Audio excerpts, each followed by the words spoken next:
Aasha T International. Okay, this is Sam Electric Ghost, and we're on our Twitter, Twitch, YouTube, and Facebook channels with Aasha T from Aasha T International. Or I messed up. Yeah. but Perfect. yeah. So this is our first interview, and we do want to mention one of our sponsors is News App, where they take video podcasts like this and convert it to audio. So this podcast will be on Newsly on Android and the Apple Store. Use coupon code GHOST and you get 1 month free premium subscription, so you can stop scrolling and start listening, get news alerts, podcast alerts, and listen to your favorite podcast on Newsly. So thank you for being on the show tonight. Thank you for having me. It's my pleasure. Thank you so much for inviting me to be here. I'm so grateful. So I was reviewing your statements here, and one of your first questions that you were ready to answer is about a question about being an empath a narcissist, or how you were talking about how an empath is a narcissist. Maybe you want to address that question.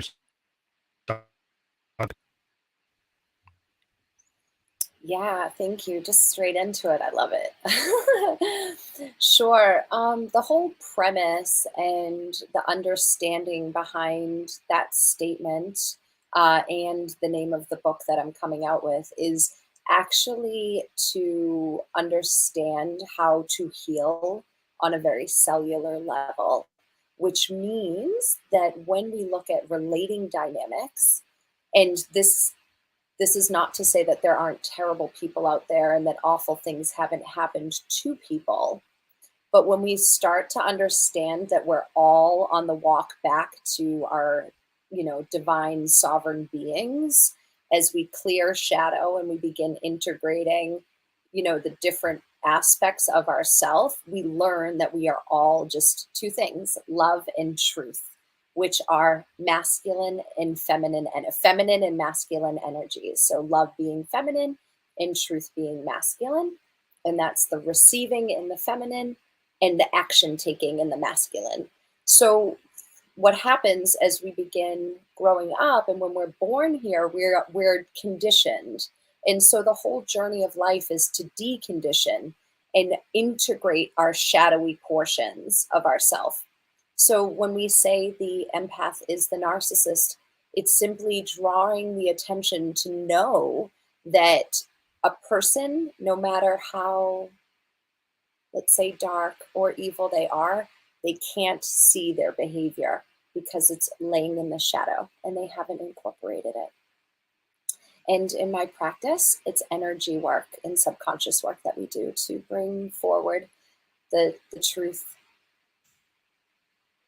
That's a really profound thing, because I'm a musician and I'm a writer and a poet, and I like to go inside to I think all writers, we try to go inside ourselves to understand, and we try to understand the light and dark, the kind of Gemini.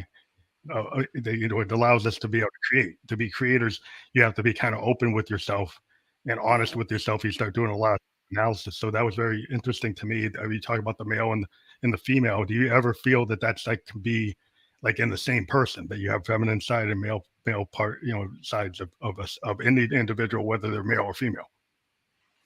Yeah, what a beautiful question. And I'm so excited to read your poetry. Hopefully, you can send me some. I'd love to read that if ever you're open to share. But so when you're asking that question about feminine and masculine aspects, yes, the answer is that we have both. And the easiest way to translate that to sort of the mainstream public, for me, I'm finding, is the left and the right hemisphere of the brain. So the left hemisphere is very analytical. This is where we make our decisions. This is where we need structure, focus, drive. And then we have the right portion, which is our emotional side of the brain. And that's where we have our love and our energy in motion, our emotional responses, our anxiety can live here when we feel like we're out of control. So that's what happens when we talk about masculine and feminine energy and the whole life experience. And this is hopefully a little will resonate with a lot of your listeners and maybe yourself. You may have had a very severe heartbreak in your life, in your journey. And when that happens, we don't trust fully the opposite sex. So let's use an example. If you had a feminine being in your life and she just left you and broke your heart, and you're like, oh my God, that feeling, right? So the idea, Yeah. yeah, it's totally relatable. And I had that multiple times. And instead of feeling sad or not figuring it out, I realized a few things. One, a lot of men don't have this support. And so I work with a lot of men because most men, they just stuff it in, or they could turn to drugs or alcohol. And actually, it's a reason why a lot of men end up in jail and also in Hmm. homeless. And then for females, we end up getting maybe we block our hearts, and then it causes a lot of anxiety and desire to control, and a lot of feminism and angry women, and that Hmm. results in maybe a bit of emasculation of men. So there's a lot of moving parts, but yes, it's very real, and it's not lame to move through your emotions. The insight is always on the other side. As someone who's a creative, I'm sure you understand that. As an entrepreneur, you Yeah. understand that it's a Yeah. journey.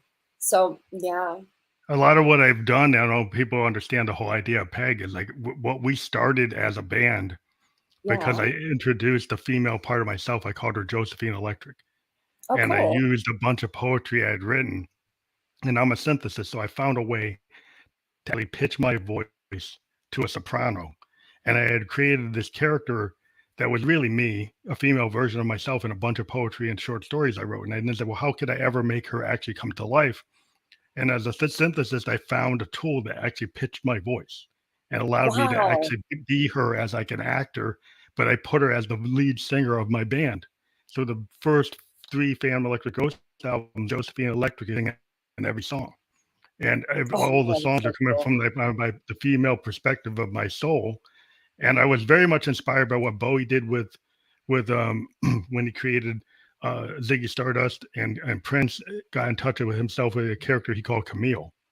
And Yes, I yes. was very much and then very interested in what Freddie Mercury used to channel, Mhm. and even Michael Jackson.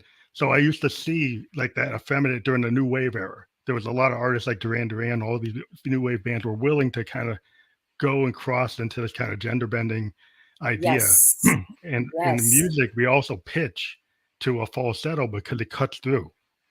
And so Mhm. there's famous falsettos from Temptations, all these different bands, Axl Rose, all Rush. There's a lot of men doing falsettos, and it's like in music, it's more acceptable for men to get in touch with that side. As a creative, we're allowed to do it more than the other places, and so we can kind of get away without having a big lashback from some parts of society. But yeah, I do Yes. understand what you're talking about. I mean, you really hit the nail on the head. I was loving everything you were sharing because I was actually going to say, I was going to say, I don't know if you're into Prince or Michael Jackson, but like those men had such a vibrating truth frequency. So because they had to go so, oh, I'm covered in chills. We are on the right track. I like they had such a pulsating truth about digging in and following their soul's purpose. And when you go deep inside, to follow your soul. And this is why this work that I do is amazing for entrepreneurs, because I move them faster through the limiting beliefs, all that fear that comes up, the stuff that keeps us stuck. And with energetics, which is what I do in my processes, I move people faster so they can get into enjoy life now. And so when Mhm. you're talking about these men that you're describing, the reason there was no backlash at those times and why there isn't that much of a backlash to rock stars now is because when alpha men do that, they move through the heart. The frequency is really, really high. What we're experiencing now in the general public are the transgender agenda and also other things that are happening where men are being emasculated, and then they're maybe using a bit of like the feminine embodiment in that space, so Mm. it's not as potent. So I hope that makes Yeah, sense. It's like almost like the men, they have yeah. to, it's just like me in my work. I'm very, very confident in my truth frequency. It's quite scary to people, but other people are really magnetized to it. And so it's really interesting what energetics do. And so with my work, I'm seeing a lot of people, women that are very controlling and anxious, and the result is men that may be falling into less action taking. And I'm here to help people not feel like that so we can take some Yeah. action and have some fun. No Yeah, matter well, I what think you it's want. good.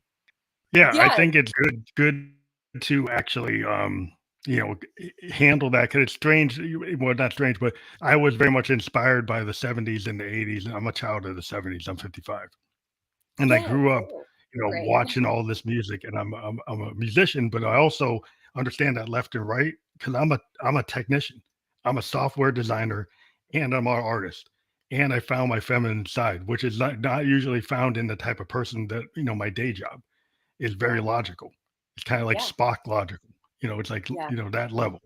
And to be able to go creative and then create something like Josephine, I found that I can be, people called me like a Renaissance type of guy because I can go flipping between those two kind of rigid mindsets that a lot of people Cool. get stuck in that like dogma and they can't get out of it. And I've been very much into like expansion. My whole thing is expansive sound, expansive ideas. I have a podcast where I'm not just talking to men. I'm not just talking to musicians. I talk to Yeah. like anybody. And so the I love idea that I that. don't want to be in a lane, I want to be able to do whatever I want to do. So good. And like, I think it's so funny because one of my classes is called expansion. I'm like all about what everything that you're just sharing there.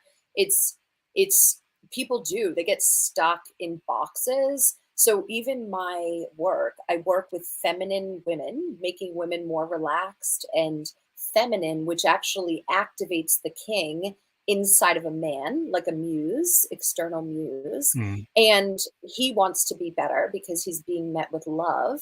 And then internally she feels confident, so she doesn't feel like she needs to control everything.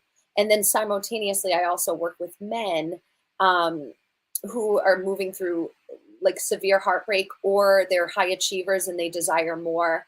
And it's amazing because I get to see both sides of the coin, and I'm so much the same as you. Like, the work is energy, so why not share it and exchange it where we can with everybody that we can? And it's just awesome. I just love it so much. So I have like sort Well, of two personalities. It's like this sort of like dominatrix badass kind of feminine CEO, and then sort of this soft musy, uh really sort of a kind of poetic submissive art. personality that I use you know with partners, or as well with male clients. Yeah. Well, that's why I got very interested in the dynamic of when I get into music as a more of an artist, like just a player. And then I said, well, how am I Yes. ever going to present to people? And I didn't sing. And then I said, well, I've got to get out of my shell. I got to be willing to put myself out there and actually start Hmm. singing. So as a musician, I've been playing since I was 17. It's all not until 2016 did I start singing. And when I started singing, I sang with Josephine Electric's voice. And so it was like That's so there was a cool. big change in my life from going from being just a keyboard player in bands to actually, presenting myself like Josephine Electric and the idea of that.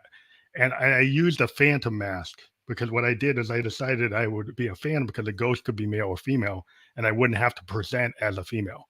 I could Very present cool. as a ghost, as a phantom. Very That's what cool. the idea of fan, and it got me where I am now, where I'm doing the podcast and I have my music and I'm a producer. And it just, what I found is I've been able to connect to a lot of different creators. A lot of female singer songwriters like to talk to me because I guess I Mhm. can approach them in a way that a lot of men don't. Um, and it's just interesting that I've been able to fit into the industry and actually push a lot of female singer songwriter emerging artists because they like the fact that I was willing to go where I go. And so Yes. it made them Oh, this make is it so easier to talk to amazing. them. I love this. Very cool. Very, very cool.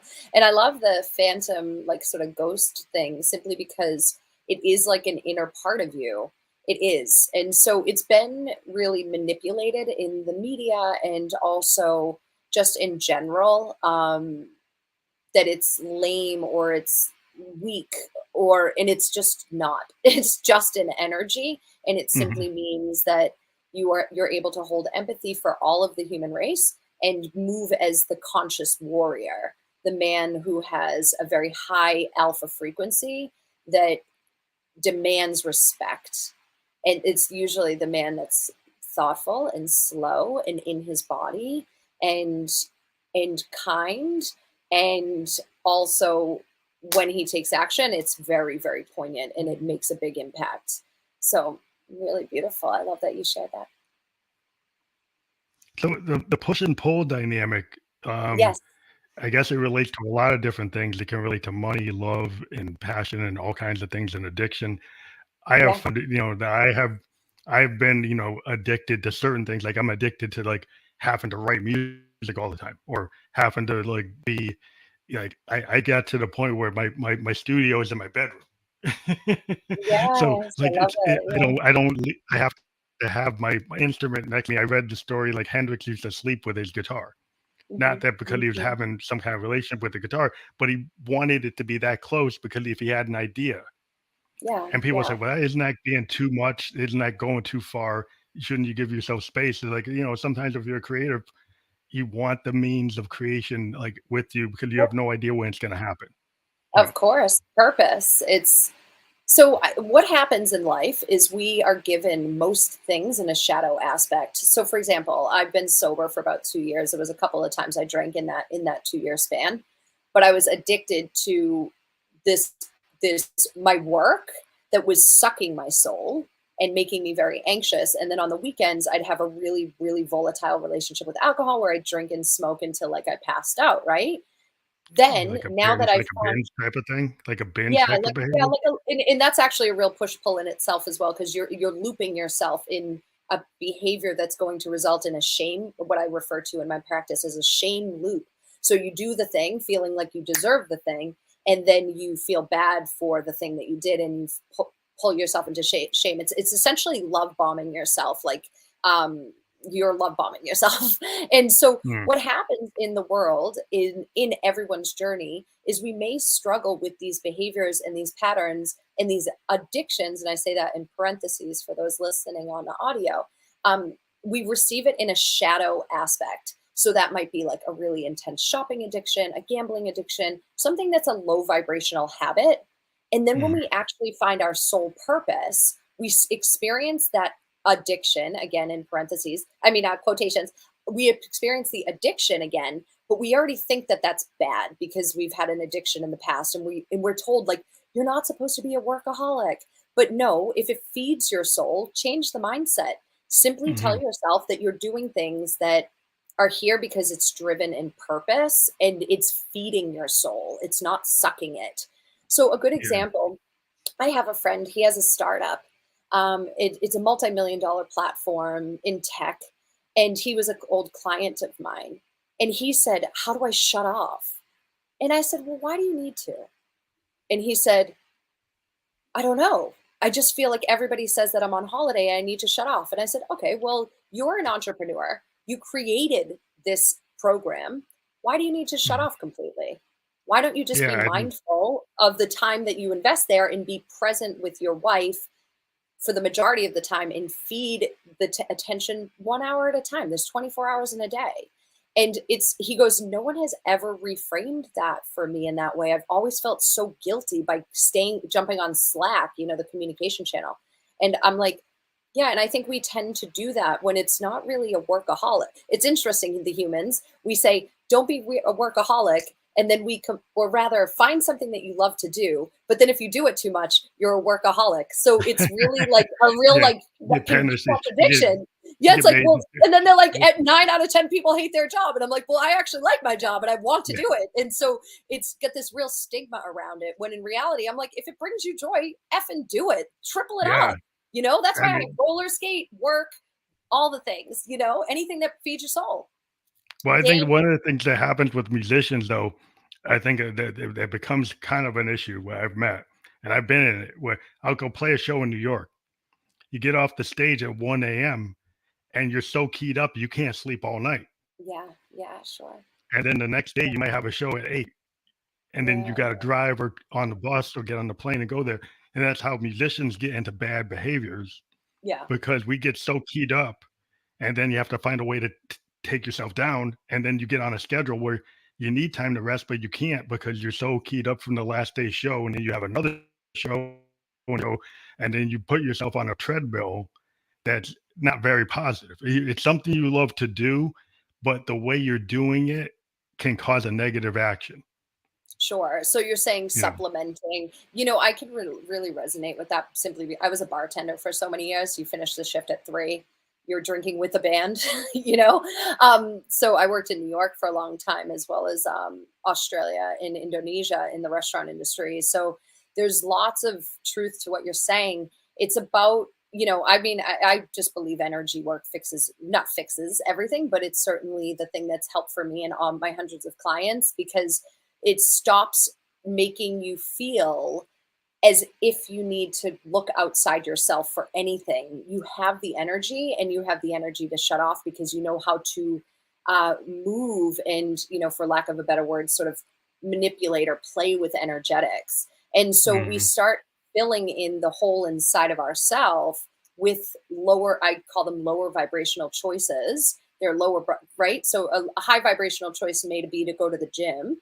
A lower vibrational choice may be to grab a bottle of whiskey if you have an emotional attachment to drinking the whole bottle and then feeling bad the next day. If you don't have an emotional attachment behind it, or an emotional charge behind having a drink, it doesn't matter, because the Mhm. emotion is what causes the behavior. So, like, we fall into these emotional driven patterns, and they all come from our limits and our limiting beliefs. So every musician should get energy work. Yeah. In doing Yeah, yeah. shadow work. Yeah. Well, part of what I do is I'm a Buddhist, right? So we chant like a form. I use a Nichiren Oh, Daishonin Buddhism, and cool. it's really because the idea in Buddhism is like energy, kind of Mhm. universal thinking, and actually taking the time to meditate. When Yeah. you do those chanting kind of practices as a Buddhist, you can get yourself into a zone where you slow your heartbeat, you slow your breathing, you get more into not taking that drink, not doing that, taking that pill or whatever. You find a way to focus your energy, kind of like Tai Chi or any of the Eastern type of practices. It gets you more centered. And as I got older, I found that doing that, I could actually control myself way better Mhm. by doing that type of behavior, and also doing things like I hike and I mountain bike and I Yes, do I love exercise, and that. I found ways to get energy by mountain biking and by cycling and doing those Mhm. type of things, and I found that you can get into patterns that seem oh, you're addicted to biking, but it's actually a healthy thing. It's like if I'm That's a it. piano player and I practice 5 hours a day, that's because it's like that's my practice. That's a negative. It creates art. You Mhm. know, Mhm. cycling for 4 hours is like, well, because I want to get into that zone, and I naturally get tired and go to sleep. It's just Yeah, a so better beautiful. way of doing things. I mean, for me. 100%. Yeah, I can really resonate with that. I use a lot of outlets in my life where, I go to the gym, I lift weights, or I go to dance, or I roller skate, and every day I go to the woods. It's always so funny because I walk barefoot and I live in New England, and people are always Mhm. like, get your shoes on. But I've lived in Australia for 12 years, and I'm like, I'm sort of not like, I'm grounding here. I'm a little Yeah, bit of yeah. an energy mermaid. And so I want to just touch on what you said a little. So all of those things are amazing. But sometimes we have a behavioral pattern that we can't see very clearly. We want to fix it, and it will get fixed usually over time by doing something external, or in a relationship, you'll start to see your things. But with the work of moving the actual energy and the energy field, with having a professional move into the energy field, it's going to move the energy a little faster, and you get what I like to call the aha moment. It's a up Mhm. level of consciousness, the aha, like, oh shoot, that was Mhm. me, oh my god. And that comes faster, so you're able to actually manifest and move through things much quicker. So if an example would be like, if you came to me and you're like, oh, okay, so Asha, I can't stop, uh, I don't know, whatever, gaming. I'm gaming 6 hours a day. I wish I could stop. we'd go back Mhm. into some of your core wounds and shadow, and then I go into the energy field and we start releasing any attachments you have to that bad behavior. The bad behavior may be you felt unsafe when you were 5. And in that moment of unsafety, you now seek solace in something that has a comforting noise or something from the television or something like this. And so Mhm. this is the work, and it's really cool because you get to see people who have gone 20, 30 years not doing anything. One of my clients right now, he's in his 60s, and he used to be a swimmer, and he gained a lot of weight, and he literally after one session signed up for swim class. And like Got back into it what he brings, loves. yeah, it just Yeah. brings tears to my eyes because that's all. It's there's nothing that lights me up more than people actually following their soul purpose and like getting the energy to like make good decisions and help people and kick ass at life, and like there's so much art out there, and Yeah. it yeah, it's like amazing. I'm like, I don't care if you want to open up 500 sex toy shops, or if you want to like save the planet. It doesn't matter, just do your own thing, and be a good Well, yeah, I person. mean, but when I was younger, people were like, "Well, art, like you should go into insurance and you should go into software." So I did that to have stability, but I never Yeah, let go of there you my go. art. And people like I used to be in bands and people would disappear because people would say, "Well, what's the point in doing that?" Like Oh they don't wow. see a lot of value in music. Like people want to shut the music program down. They want to shut the artist down and say, "Oh, go and do something more productive." And I was always a believer that my daughter's an artist and that's her career. I didn't Yeah, say go try wow. to Oh, go be an engineer or do whatever. She's an artist and that's what she does. My wife is a playwright, so we have a oh very artistic kind of wow. house. So we value art. And in my opinion, like I got into electronic art because I feel like the ghost in the machine. I Yeah, work with cool. synthesizers. So to be inside my synthesizer, I say all the time that my synthesizers are like the members of my band.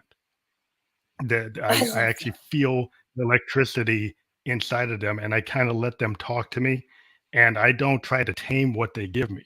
I work with a lot of older type of instruments, and I let them kinda guide me where I'm gonna go, and I create my stream of consciousness music that's kind of it's basically jam band improvisational kind of fusion based.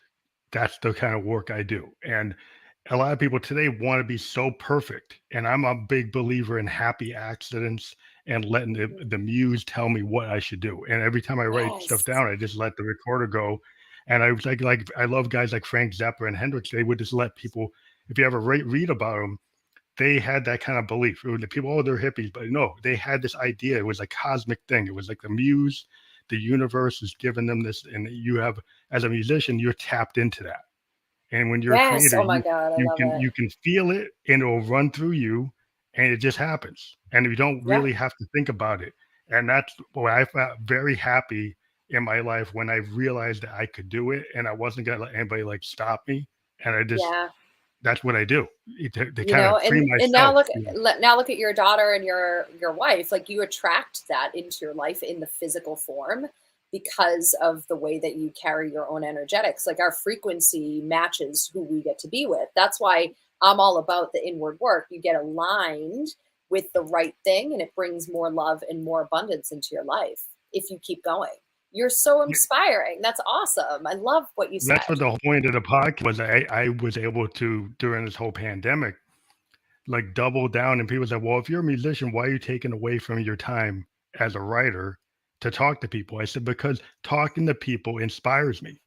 If I talk to all different types of people all over the world, Yeah. as a writer, as a musician, every time I meet somebody, I get a different insight, and that actually triggers me to come up with different ideas for my creativity. And the more people I meet, the more ideas I get, and the more ideas get Hmm. into my songs. It's a source, and it's a good source. So it's actually take the time to actually talk to other people besides just working on my narrow thing. It opens up my work, gives me Mhm, mhm, relationships, it mhm, gives me mhm. connections that I never had. Oh my God, I love this. Yes, so good. So, I wanted to just touch on what you shared in regards to the muse. So, I have a son and I'm single. I had my divorce really sort of launched me into this work because the book, The Empath as the Narcissist, is designed to help people who are in trauma bonds. So they're in bonds with people where they fight a lot, or there's no intimacy, or they're not putting growth first. And when we don't put growth Mm, first in anything, it starts to whittle away. And so my desire is to stop that, because it creates a lot of ruptured families, and the kids are the ones that suffer in that mm, regard. And so with my son, it's just me and him, and he's such a legend. He's so emotionally intelligent. He's so stoic as a result, because he is able to handle his energy and motion, and he has such a high level of consciousness. It pretty much everybody who meets him is like, oh my god, he's like 45, he's 12. And so, but we in my interesting. house, we taught, yeah, in my house, I run a program for women called Raising Kings. I'm just about to do one again in November. And in the program, it's about raising strong men. And the real thing that's been missing is that there's always been like a God aspect, or like a king, or the divine, or whatever. Some people don't believe in any of that's totally cool. But there's not just the masculine, there's the feminine, which you're describing as the muse, this universal muse. And Mm, it's so beautiful, because in my house we refer to it as the mother in the sky. So I'll say like, mm, oh, you're gonna experience heartbreak, but just remember that that girl's coming to show you what's missing inside yourself, and she's being put in front of you by the mother in the sky. And then I'll say, oh, don't forget about like the muse in the sky. So she's telling you to do your. He wants to be a comedian and create with me. We're about to start our own sort of like little thing on YouTube, and he's doing my YouTube videos. And I'm like, stay on that path. Like whatever you want will come to you on that path of alignment. And and so we use the muse as one term, and because he's a child, we use the term mother. But even men can use mother, and it's like a really cool way of going up above what has been given to you on earth, because a lot of people can't find forgiveness from like ex-partners, or their mother, or their father, or a man that really hurt them, or the supposed narcissist. But when we go up to those higher dimensions, that's where the true healing starts happening. That's like the masculine feminine aspect. It's really cool. So that yeah, universal muse, as you described it, it's awesome. Creation's amazing. So really cool. yeah, well, I find how I'm part Blackfoot and Cherokee, and there's a whole Oh, idea cool. of spirit animals, and Yeah. just going into nature. When I go to mountain bike, I love being in the woods, and the Native American part of me, I'm able to like commune with, like, animals will come up to me really close. I get a deer will Mm, come up to me where I can actually touch them, and I yes. can actually get the beavers and foxes and all kinds of animals in New Hampshire. And I'm with other mountain bikers. Oh, here we go again. All these animals coming up to Yeah. you, like, what's this? And it's High like we five. want, and some of my friends, they just want to keep on working out. Their idea is Yeah. like, I want to go 2 hours straight without stopping. And then if an animal stops, it's like, hey, this animal stopped for a reason. Because that's like a Native American idea. If it stopped in front of me and it wants to commune with me, I'm going to stop because there's a reason for that, right? Hmm. That the universe is like telling me I should actually stop and actually pay attention to that. And some people will miss that because they're not in Yeah. tune with it. I get it, but like Yeah. I've gotten more in tune with that type of thing. I love Um, that. Yeah, so this is so cool. So I love your sort of indigenous native background. I think it's so beautiful. I'm really drawn to that lineage. I have been 2 years now studying the path of the Munaiki, which is the Peruvian shamans. So I've mm, done a year-long program with an elder, and then I have been practicing, and I teach a couple types of energy modalities, because the cool thing about shamans, which would be really like right up your alley, you're a shaman. No wonder you asked me to be on the show.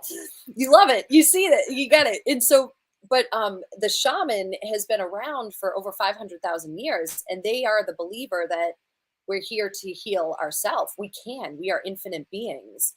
And they don't let trauma stay in the body. So when something happens in an indigenous community, most of the time, no matter if you're in Russia, or if you're in China, or if you're in South America, or if you're in the United States, they instantly clear the trauma. And when they instantly clear the trauma, people tend to just live this really full life of abundance without actually needing much external stuff at all. Now, this is very much a threat to the Western culture, hence Yeah. why there's been so much attack on Native Americans as well as African Americans. I find in my work and just my general presence, most people who are Black or Native American, they instantly are like, oh wow, you have such a bright light, because they're so connected. And I think that's one of the reasons why they're stifled so much, is because they don't want us having that much power, which is all inside of ourselves. We could heal Yeah. ourselves. Yeah. I mean, that's Yeah, been an example is like when I was 27, I had a yeah. level 3 sarcoma and I survived it. I'm Wow. 55. And it really, what it made me do is I really think about, do I really need to have ceilings on myself? Right? Do I had like fears and I had doubts and I hadn't done the things I wanted. I had suppressed my art self to go into, I IT. and I said, and when after the cancer happened, I started going to Northampton Fire and Water Cafe, started reading poetry. Met my wife from Mount Holyoke, got married, had our daughter, because then I was like, I wanted to actually find someone because I said, I'm not finding anybody. After the cancer, I said, I'm really going to take it serious. I'm actually going to tell the truth. I'm going to be who Yes. I am. And I started reading Hell my yeah. poetry, going doing music, doing like DJing on a radio station. And eventually my wife and I, we got to Japan. We spent 2 years in Japan because we weren't fearful.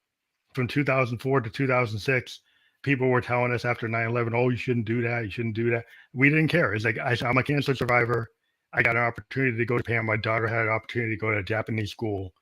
And we took it because we stopped being fearful about or caring what people said. Oh, you shouldn't do that. You're going to have a hard time in Japan.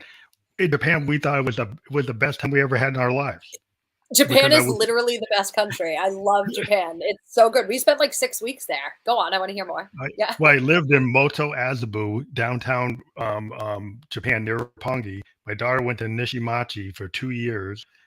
She learned hiragana, katakana, kanjis. I mean, I had to speak Japanese in my job, and I it, love it it. was it was just so fantastic because I would just go to Akihabara, I go to Shibuya, I go to Ginza, and I Oh, just would soak it in that I was yeah. doing IT, but I did love the fact that it was the Tai Chi and there's all this Shintoism and all these other things. And my daughter learned Taiko, so we really got really deep into it because she got a sensei and she learned Taiko. And I'm a Yeah. musician, and I got really into that. The fact that we were willing to like try all the Japanese dishes. We actually Yes. were invited to a Japanese home and got a Japanese meal because we got that in tune. We weren't just Yeah. hanging at the American club and only wanting to go to McDonald's. We were totally embracing the Japanese culture while we were there because we felt that, well, if we're there, that's what we should do.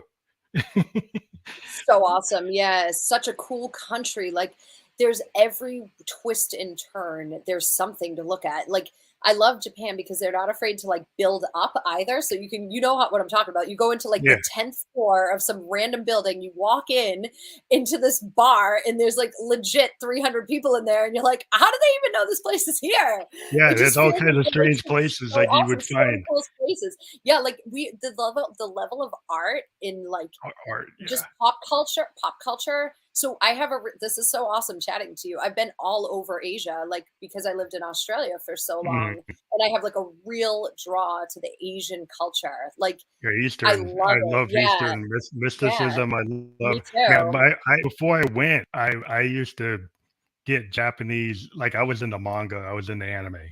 I was into Yeah, Japanese devices. As an IT guy, I would buy Japanese versions of Sega game systems and PlayStations, and I have the Japanese version, and actually yes, play the Japanese game in Japanese language before I ever went there, because it's like, oh, this Japanese version is different than what the U.S. version was. And I was cool. a Buddhist that was following Nichiren Daishonin, which is a Japanese form of Buddhism. So I Hmm. was already Oh, drawn to cool. it. So when my company said, "Oh, well, you could go," I was like, "Yeah, I'm going." because Yes, that's I was epic. Good for I you. was already into it, you know? So cool. Good for you. Yeah, like there's so much, it's such an awesome country. Like I love Japan, Thailand. I've been to Malaysia. We lived in Indonesia. I've been all over Southeast Asia. I just think it's such a beautiful place. And same with China. So the discipline I practice is qigong. So Mhm. it's just a really slow martial art, which is Oh, really good for me because I'm very action oriented by nature, which mhm. is a great thing. But now that I'm really incorporating these slower, more poignant and grounded disciplines that are like just ripe in ancient culture, you can Mhm. feel like the lineage in these practices. It's so cool, and the Yeah, the history precision. of it. Yeah, the Yeah. history of it is so deep, and then if you read, you like when we got into Nichiren Daishonin, and we read about the whole history of what happened with Hmm. him as a Buddhist monk, and Yeah.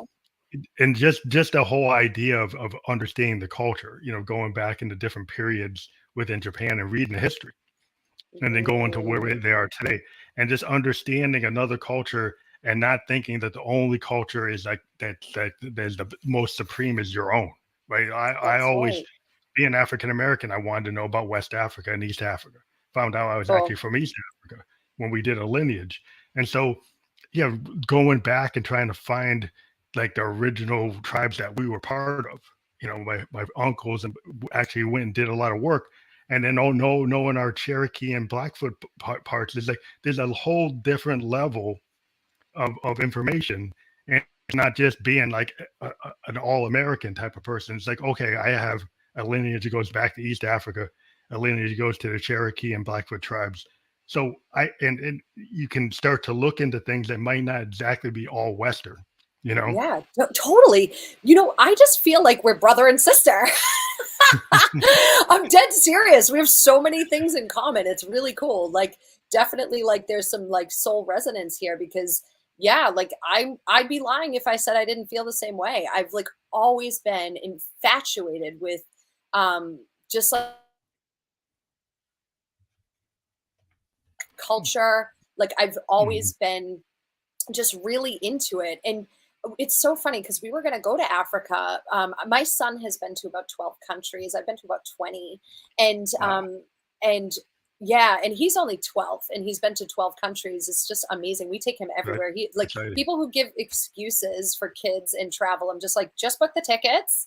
Kids are awesome. And it gives him such a heightened perspective of life. And he can speak a little bit of Bahasa, a little bit of Japanese, Well, and the a little bit of world's Spanish. global. I mean, the Spanish. world is Yeah. global. Being a So global yeah, citizen is not a bad idea because the way not things at are going, all. it's a Yeah. very And good thing.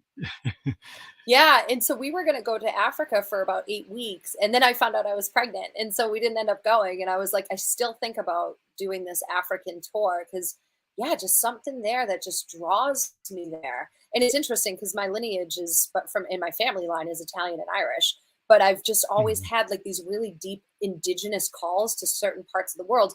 And you know what's cool is because it's coming out more and more as I do more energy work, as I do more Maybe consciousness because the raising, and energy work. Yeah, the yeah, indigenous and people are just are closer it to the brings you energy work. closer together. Yeah, I Well, think the energy I'll work tell you, seems, yeah. I'm sorry, I'll tell you something that's really cool. So back in the day, remember I was talking about shamans? So they would have no way of communicating with each other. But for some reason, in different parts of the world, let's say it was like Russia and then South America, they were finding documents and teachings that were pretty much verbatim The the same. exact type Yeah, of same thing. learnings, and they had Mhm. no way of seeing each other. And they have these similar tests with rats, and rats are actually the most emotionally intelligent and energetically intelligent animal, with the snake actually being another one. That the snake is extraordinarily energetically sensitive. That's why there's a lot of warped inversions around the snake.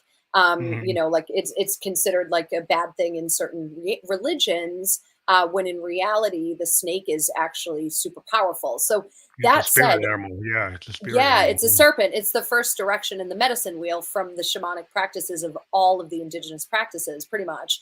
So anyway, these rats, they do these tests on them, and they connect with each other, even if they're far away. But It's they almost like also, telepathic, like a telepathic type of thing. yeah, telepathy, which is happening here, as you know. And I know you know.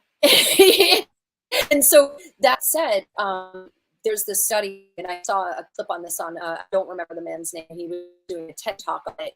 It was about this place called Rat Park, and they actually filled bottles up with cocaine, and there was nothing around, and there was just these rats, and there was a bottle of water with cocaine, and then a bottle of water that was plain. And when there was no one around, when there was no toys, the rats would go to the cocaine water. As soon as they put them with other rats and toys, they wouldn't even touch it. In the oh man, I'm covered in shivers. And it goes to show that the reason is because connection to other people feeds your soul. And therefore you don't need something outside yourself to give you that hit Oh, of you don't need a stimulant, because you're substance, getting it. yeah, if you have Yeah. you have Now, connections, the, yeah. the thing is, yeah, but then people are like, oh, cool, we'll build community. But that's not just it. It has to be connection to self, connection to your worth, connection to your truth, like you just described. You said, F Mhm. it. I'm connected to my truth. I'm going to go travel. I don't care anymore. I'm going to be who I want to be.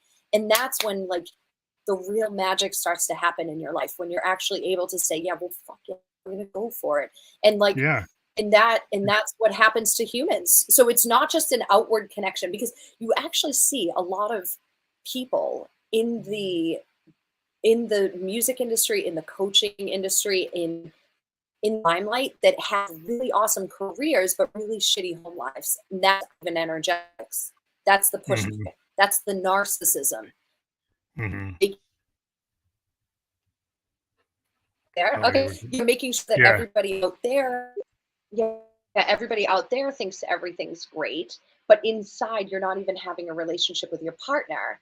So it's an interesting way that energy works. So you have to have the inward connection, and that gives you the outward connection. It's really cool.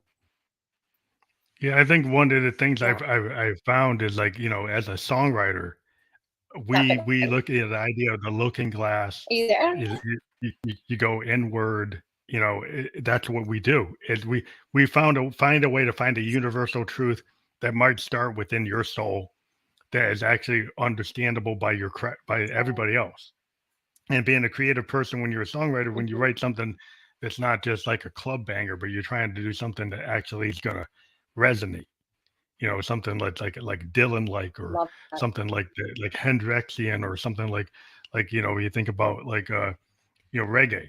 You think about, the great reggae artists, something that's going to resonate, that's like be bigger than the time you're in. Um, so you're trying to do something deep, and you're doing it because you believe in the art, not trying to make money. You do the song because you Yes. believe in the work. And that's the type of Yes. producer I try to get kids to, like, don't just try to clone whatever's in the top 20. Tell me who Mhm. you Mhm. are. Show me, like, what your deepest thing is, and don't try to make it like something that's a hit like today. Go Right. tell me who you are. I want to hear your real demo, that like, I want to basically make the best you. I don't want to go and take you and, like, clone some other top 20 producer. I want to take you and find a way to Yeah, I find love your that. truth, put it out there. Mm. That's my technique.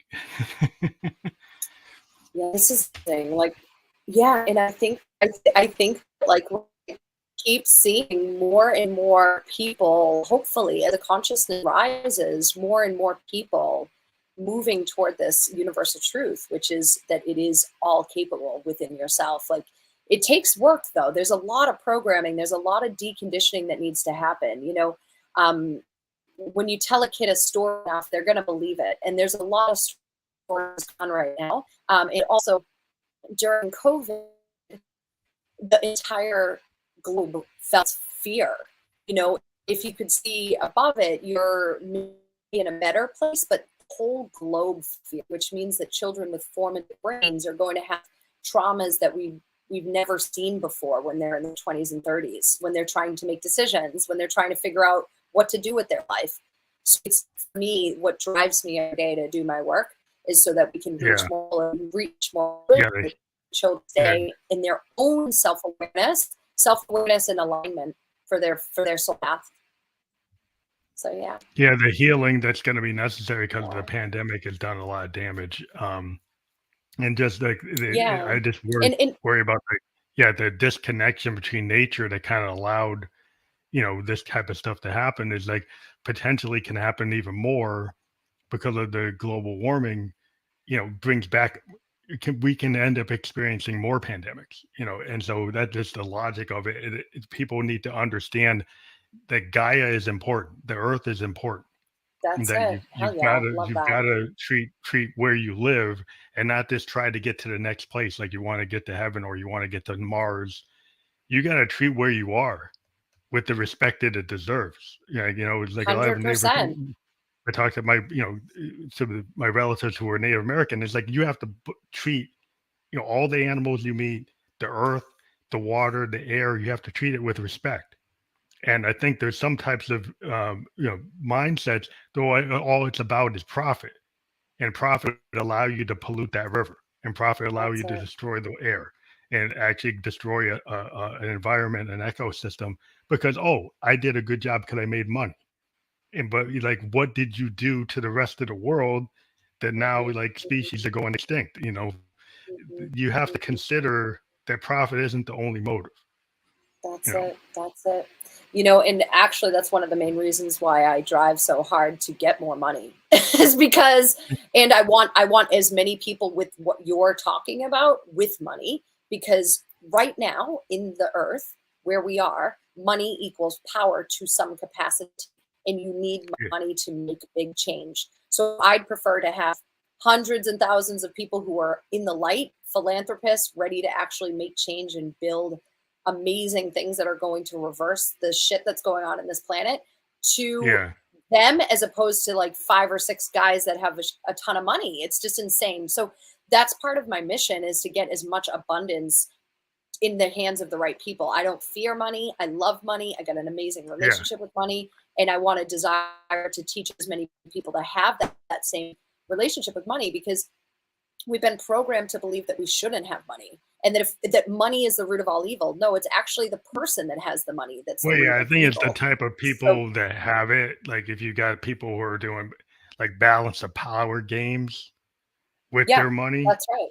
Yeah. No, I absolutely love money. I don't need a lot of things. I could easily live in a cardboard box, but equally I could have $1 million so I could give away most of it to the human race, I mean, and build faster. The money that allowed me to be in Japan, was because I did a job that was an IT job that paid really well to be there.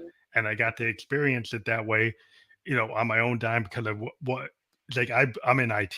It's like, so if you do a really good job and you know what you're doing, you can travel. You can end up being in places you wouldn't think. You could be in Australia, you could be in Japan, you could be in the UK. And then you get to experience things, and then you get to meet people. And my whole thing with art is like, you do the art because you love it, but it will find an audience when you're passionate. What I found is I do well because I'm passionate, and it wasn't because I was trying to make the money, but because I believed in what I was doing, and it found the audience, and it found the connection that I get to work with other people because they got into it, and it'll end up bringing you money. It's just like the money will come to me. It's like my Buddhist type of thing is, if I do the positive thing, it will come. So it's not that I'm not trying to get it, but that's like not my only reason for doing what I do. Hell yeah. But yeah. I won't throw it away if they give it to me. That's right. It's a nice balance, and it's appreciation for money as an energy. That's all it is. So if you're sitting there saying, I don't need money, or we don't need a lot, you're literally telling the universe to not bring you money. So it is a it's a masculine energy. So what you just described is you having an idea, feminine, coming in, you drop into the idea, you then take the action, masculine, and then you receive, feminine, money, masculine. So it's a really cool dynamic of energetics. And when you actually figure that out and say, cool, I don't need to worry about money because it's just an energy, there's no emotion behind it. You don't have to feel bad if you don't have it. You don't have to feel extra happy if you have a shitload. You just kind of do your Mhm. thing, and it takes the emotion out of it, and it starts to allow you to trust that it's all working out perfectly, which it really always is. And Well, you did, yeah. living in Bali in the Balinese Hinduism has really brought me that deeper awareness around this, because they have such a passionate feminine and masculine balance on the island. You can feel that energy of just calmness, which you can really feel in a lot of places in Japan as well. Yeah, yeah. And that discipline and that sort of like really soft creational artistic flow, and it just gives you that like trust in the universe. And yeah, it's just really amazing. And you can live in a box or you can live in, really awesome house. Doesn't matter. Well, the whole thing So with me is I think that yeah, being in touch with that feminine and the male, receiver and giver thing, yeah, as a musician, as a creative, that's how we, I do receive from the mother, from the universe, from the muse. I can feel her energy. I can feel it coming in, and then I got in touch with like that Josephine part of me that I yeah, named her, and it really significantly changed my music. Like when I didn't introduce before I introduced Josephine, I had maybe yeah. 2,000 people following me. As soon as I introduced Josephine, it jumped to like 70,000, and it Wow, did. dude, So it amazing. was yeah, it was just a big thing. So it's like so that was inside of me, and then I wasn't scared to put it out, and then I got that much back, and then I got to be like here doing this Trust. stuff because I said, I'm going to trust my inner muse. I'm going to Yeah, trust good for getting you. these messages and learning how to push them out. And it's just given me so many different opportunities to collaborate. I mean, I'm collaborating with a Japanese artist. I'm working with a South African video game developer. I'm So working with an cool. experimental R&B producer, all because I had Nice. the guts to kind of put out something that people said, oh, I talked to my family and oh, you shouldn't do that. People will look at that and think it's weird. I said, well, that Yeah. means that's probably a good idea. That's perfect. Exactly. I So hate to, I hate to be the bearer of bad news, but I got to run because my son's oh, he's just going to be there. home, and yeah, he's going to be home in about 2 seconds. Well, that's fine. That's You are fine. awesome. I could talk to you all night. You're so fun. Looking Yeah, we forward to did hit the doing this 9. Sorry, again. we hit the 9 o'clock. So yeah, yeah, Yeah. I'll put this out. If you send me your email, I can send a WeTransfer file. So if you can just Cool. send through the private chat to send an email real quick, and Yeah, for you sure. can, and then I do a WeTransfer of the MP3 and MP4, and you can cut it up however you want. I don't cut it up, but you get the whole thing, and you can divide it up whatever program you want. Oh, I appreciate that so much. I had such a blast getting to know you. Well, Thank you thank for you very having much. me. Yeah. This will be fully published tomorrow, and I will send out all Okay, the cool. links through Podmatch. So, okay, I'll talk to you later. Thank you. Have Awesome. a Oh good my night. gosh. Well, wait, can I ask you your first name? Oh, my first name is Keith. My real name's Keith. If Keith. you go to Cool. Family Okay, Electric cool. Ghost, yeah, you go to familyelectricghost.com. You can see my whole bio. But my first name is Keith. Cool. I just go by Phantom because I like to have my alter ego. But Love that. if you go to my website, Yeah, you hell can learn yeah. more about me. I Okay. love it. Thank Okay, you. cool. All right, Phantom. So good to meet Bye. you. Bye, darling. Thank you so much for having me. Bye. Bye. Bye. Have a good night.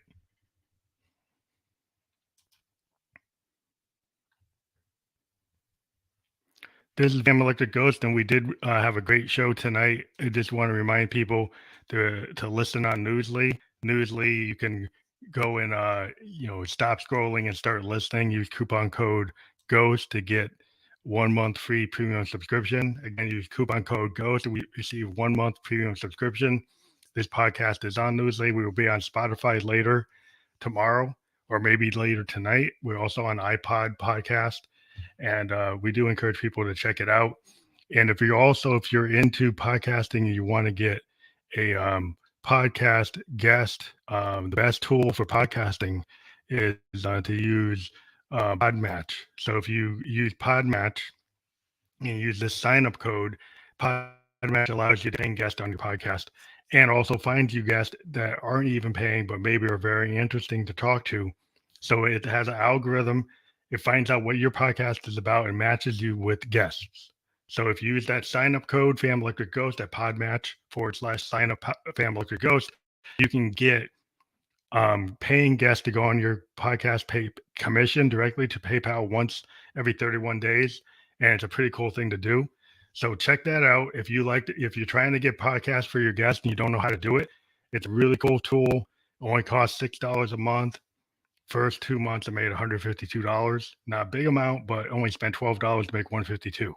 And we were getting from 4 guests to 12 guests a month. So our natural booking process through Instagram was 4 guests a month. Now we're at the 12 guests a month using podmatch.com. So check that out. We'll talk to you later. Please support all the people we talk to, and have a good night.